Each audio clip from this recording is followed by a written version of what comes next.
और इस 26 जून को सुबह 11 बजे जंतर मंतर पर एक सांकेतिक एक जबरदस्त प्रदर्शन हम लोग करने वाले हैं। ये जो अचानक 2 और 3 की रात को डॉक्टर बाबा साहेब अम्बेडकर जी की प्रतिमा को वहां से हटाया गया, मोदी जी के नेतृत्व में उनके लोगों के इशारे पर सारे कानूनों को ताक पर रख के जिस तरीके से षड्यंत्र के तहत ये मूर्तियों को रातों रात हटाया गया, और मैं केंद्र की सरकार से करबद्ध निवेदन करता हूं, इतनी तानाशाही ठीक नहीं है। आपको ये चेतावनी है केंद्र की सरकार को कि वो तुरंत डॉक्टर बाबा साहेब अम्बेडकर जी की प्रतिमा को और गांधी जी की प्रतिमा को उन्हीं प्रोमिनेंट जगह पर जहां वो थी उनको वहां जल्द से जल्द आप स्थापित करें।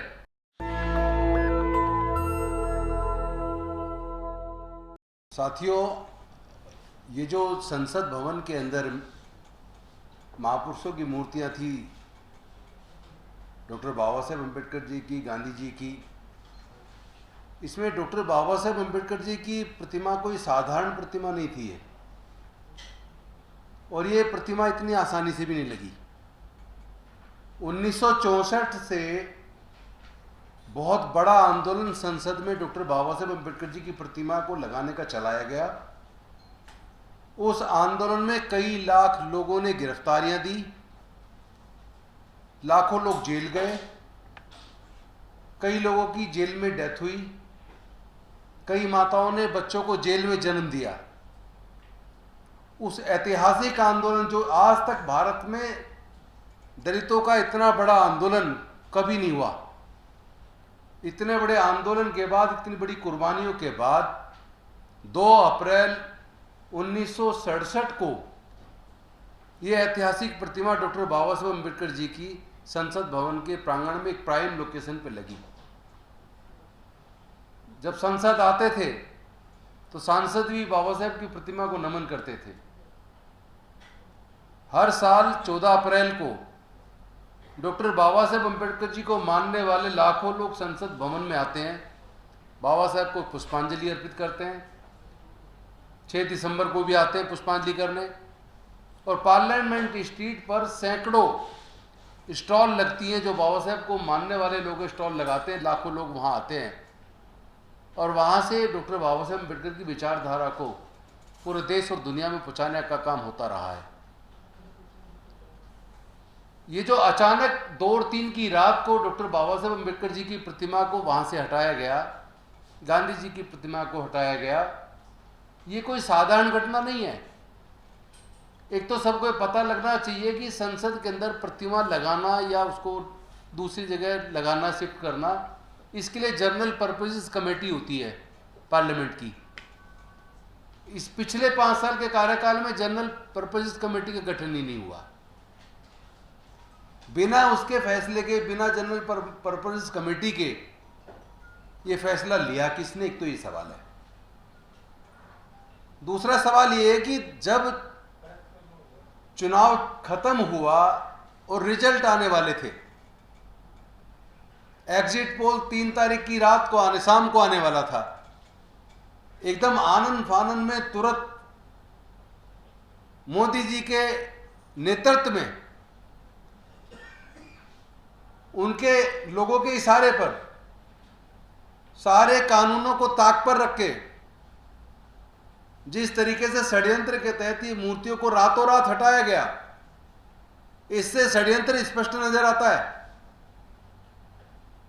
जनता को कॉन्फिडेंस में नहीं लिया, विपक्ष को कॉन्फिडेंस में नहीं लिया, लोगों से कुछ पूछा नहीं गया, और अचानक ही रातों रात इस तरीके से मूर्ति को हटाकर एक किनारे पे, एक साइड में ले जाकर 13 मूर्तियों को एक जगह लगाना और प्रेरणा स्थल का नाम देना, निश्चित तौर पर ये बहुजन समाज का अपमान है।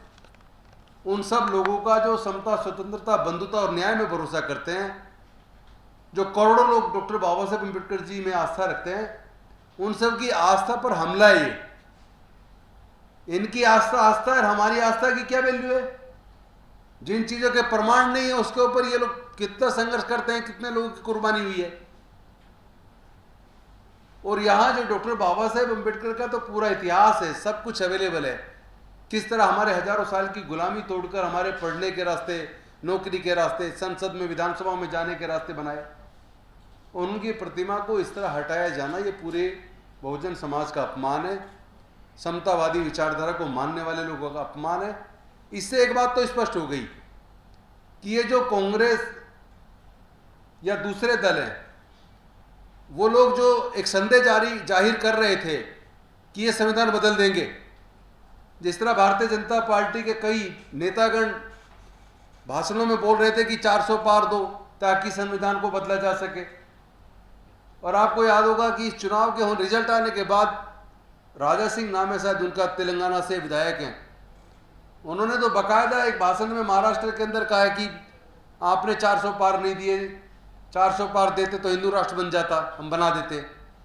इसका मतलब ये बात तो स्पष्ट है कि संविधान को बदलने की इनकी साजिश थी और देश की जनता को सलाम है कि उन्होंने इनकी साजिश को नाकाम किया।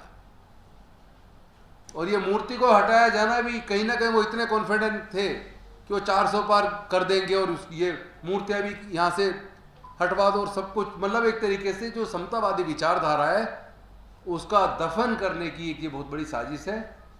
और ऐसे लोगों को मैं आगाह कर देना चाहता हूँ, अगर आप अपनी आस्था के लिए लड़ सकते हो तो हम भी अपनी आस्था के लिए लड़ना और मरना जानते हैं। आप हमारी आस्था को कमजोर ना समझें। आपको ये चेतावनी है केंद्र की सरकार को कि वो तुरंत डॉक्टर बाबा साहेब अम्बेडकर जी की प्रतिमा को और गांधी जी की प्रतिमा को उन्हीं प्रोमिनेंट जगह पर जहाँ वो थी और जितनी ऊंचाई पर वो लगी थी उनको वहाँ जल्द से जल्द आप स्थापित करें। आने वाली 26 मई को सुबह 11 बजे जंतर मंतर पर तमाम अम्बेडकरवादी संगठन मिलके एक आंदोलन करने वाले हैं। 26 जून 2024 को सुबह 11 बजे जंतर मंतर पर हम सारे तमाम अम्बेडकरवादी संगठन इस पर प्रदर्शन करने वाले हैं। और मैं केंद्र की सरकार से करबद्ध निवेदन करता हूं, इतनी तानाशाही ठीक नहीं है। आप इस देश में लंबे समय तक नहीं टिक पाएंगे। जितना जल्दी हो सके ये दोनों मूर्तियों को तुरंत वापस, बाबा साहेब की भी और महात्मा गांधी जी की भी, दोनों तुरंत लगाई जाए, अन्यथा देशव्यापी बड़ा आंदोलन की तैयारी चल रही है। पूरे देश में लोग गुस्से में, जिस तरह 2 अप्रैल 2018 का आंदोलन हुआ था उससे भी बड़ा आंदोलन पूरे देश के अंदर हो जाएगा। अगर आपको थोड़ी भी शर्म है, अगर आप लोकतंत्र को मानते हैं, संविधान में तुम्हारी आस्था है और आप बाबा साहेब की बात भी करते हो, तो बाबा साहेब की और गांधी जी की प्रतिमाओं को वापस उन्हीं प्रोमिनेंट जगह पर उसी ऊंचाई पर स्थापित किया जाए, अन्यथा राष्ट्रव्यापी बहुत बड़ा आंदोलन हम लोग करेंगे। और इस 26 जून को सुबह 11 बजे जंतर मंतर पर एक सांकेतिक, एक जबरदस्त प्रदर्शन हम लोग करने वाले हैं, जिसके लिए मैं आप सबका भी आह्वान करता हूं। आप सब लोग भी उसमें आमंत्रित हैं। नेशनल दस्तक की आपसे गुजारिश है कि अगर इसको बचाना चाहते हैं तो नेशनल दस्तक को सब्सक्राइब करने के लिए रेड कलर के सब्सक्राइब बटन को दबाएं, फिर बेल आइकन की घंटी दबाएं। नेशनल दस्तक को बचाने के लिए बहुत जरूरी है कि हर खबर को शेयर करें, लाइक करें, कमेंट जरूर करें।